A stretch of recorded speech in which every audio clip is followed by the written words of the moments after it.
Good morning and welcome to Quest Today here on, welcome to the Big Story on Quest Today. I am Marika Mariam and it is now time for the Big Story. In Nigeria, the revenue generated in the beauty and personal care markets is projected to reach $9.71 billion in the year 2024. It is expected that the market will experience an annual growth rate of 13.42% from 2024 to the year 2028.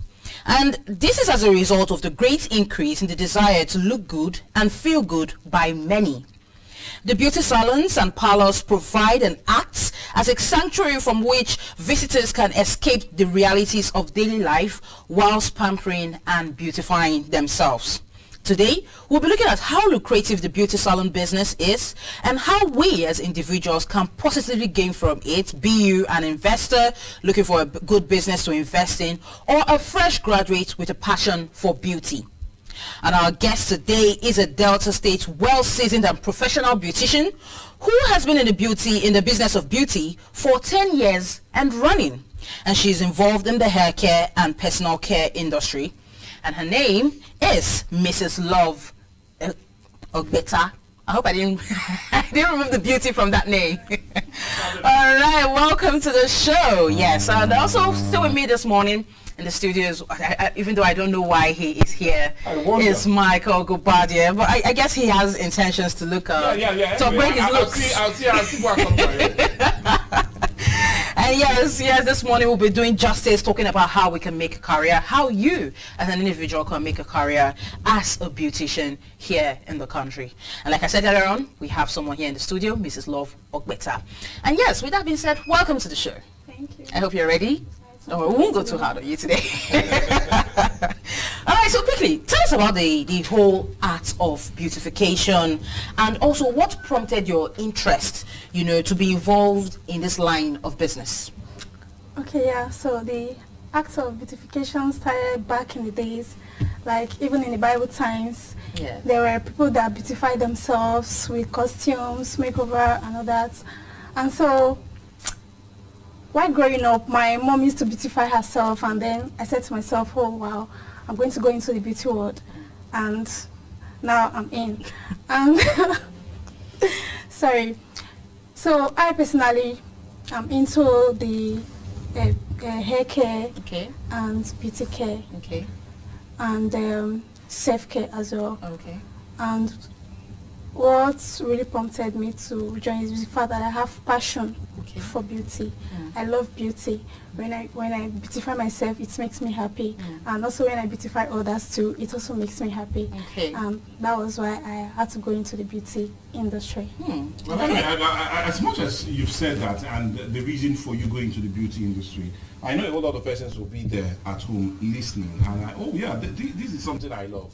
A passion, like you said, is more like a passion. Yeah. And you grew up having family members that were really interested in it. And what kind of education, because I'm just a bit curious, what kind of education is required for one to become a certified beautician? And how long do you feel this training will definitely take?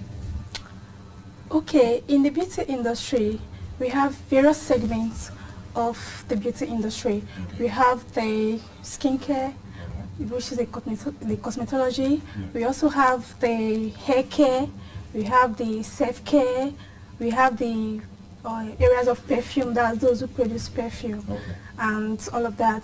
And so if you want to go into the beauty care, first of all, you need to be self-determined. You have to have a passion for it. And going into the beauty care, it requires a lot. Sorry, what's the question again? Yeah, I'm just wondering. What kind of certification? Our certification get to come. Yes, how long would the training take? Because right now in our educational system, I'm not quite sure if there's space for the beauty industry in terms of curriculum and courses and stuff like that. So in schools. Yeah. So as an individual who even has the zeal and the interest, how did they go about it to attain education or information or training on how to become a beautician? Okay. Like you said there are different departments in the beauty world. You talked about those who make perfumes. You talked about those who are involved in hair care, skin care. Can we narrow it down just to the hair? Let's even narrow it down. Look, you are into hair care and personal skin care and all of that. So rather self-care, like you said. So say an individual was interested in going into the hair care department of the whole beauty industry and self-care. How did they go about it? Okay. How did they get the training?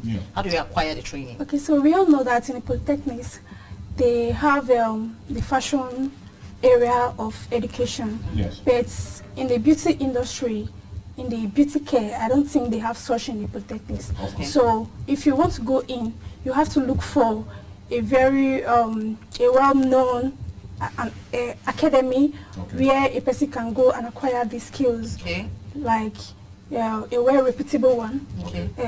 You will go there and you will inquire. Then when you want to register,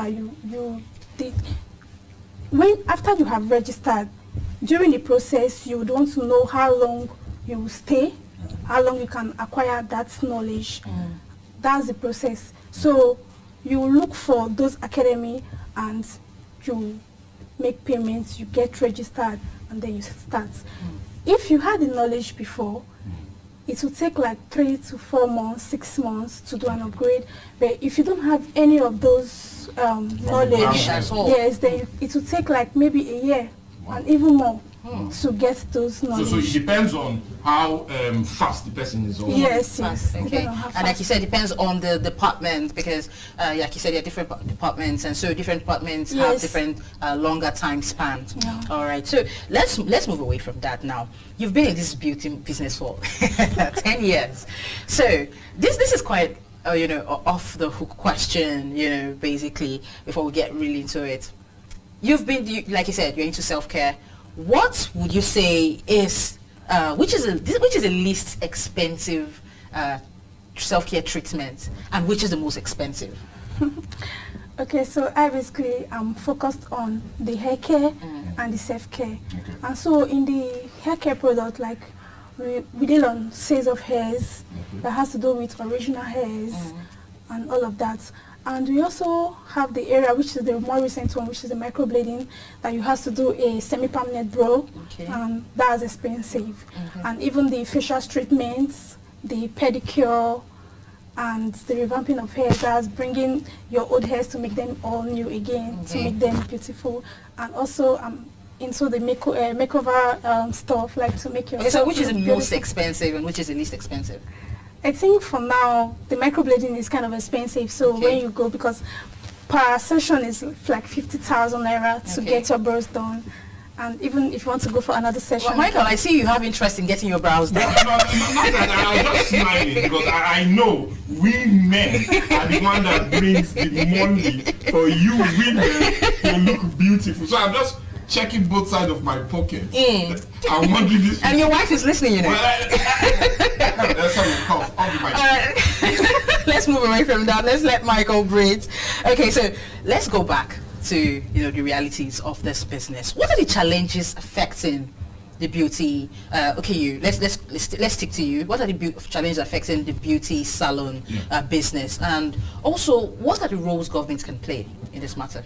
Okay, what is really affecting the business? Number one is lights. Power. Like power. The power supply is really low. Like most of the times you don't have lights, and the cost of fuel now is on the high side.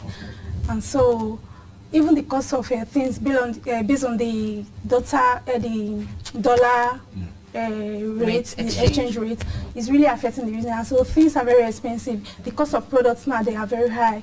And in getting these stuffs, your price has to change. And so when those customers come and then you start explaining to them things are very expensive, they'll start complaining. So it's really affecting the business. And I think the government should do something about it. Like some of these products, if they can produce it here in Nigeria, I think it will be easy. And even the power supply, if they make it stable, I think it's really helping the business. What about I did, during the course of research, I did notice that there is a lack of skilled hands in the industry. Yeah, in the industry. Yeah, because these days We have more of the lazy youths. They don't want to work. These girls and these boys, they don't want to work. They just sit at home. They feel they want to make money in a very quick way. And so we have lesser people that are coming to skill, interested to come and join this skill. But anyway, I'm now being forced to ask, how really lucrative is this business? Because I'm thinking of his career.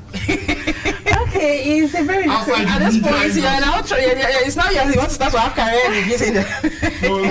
How really lucrative is it? Is it something somebody can truly start and sustain yourself with? Yeah, sure. The business is a very lucrative one because there's money in it. If you focus on it and you love what you're doing, it's really going to fetch you good money. And over the years, I've been able to train a lot of girls, like 100 that are off the streets, and these ones have also been able to establish themselves and also take other girls off the streets. And so it's a very lucrative one. Because I was going to come to that, like, what is your impact? You know, what's the impact of this, your business, in the society? What has it given back to the society? But you said you've trained over like 100 girls, and those girls have gone on to open their own businesses as well and train other people. Yeah, I think that's a good one there. But let's move away from that. Say an individual now listening to us, you know, at their homes or hearing us, or, you know, just tuning in, and they've been listening to you. Of course, they're interested now in this beauty parlor business, you know, of the beauty industry. What steps would he or she take? Say a fresh graduate wants to be involved in this business now. What steps would he or she take right now, this morning, to get into the beauty industry? Okay, first of all, if you want to go into the beauty industry, you have to be self-determined, like I said earlier on. You have to have passion for it. Because most of these girls these days, they don't have passion for the work. So many times they could just come, you know, when they don't register finish, before you know, they will just disappear. You will not see them again. Despite paying money? Yes, they will pay and off you. So they are not ready to go through the process. They are not ready to go through it. So you have to have this self-discipline. You have to know that you going into this business, there will be more to it, and so you have to be self-disciplined. You have to be determined. You have to have a passion before you can go into this business. All right, well, at this point, we have to go on a break. Yes, because we have to go pay those bills, but don't go nowhere. You are still here on The Big Story on Quest Today, and we will be right back.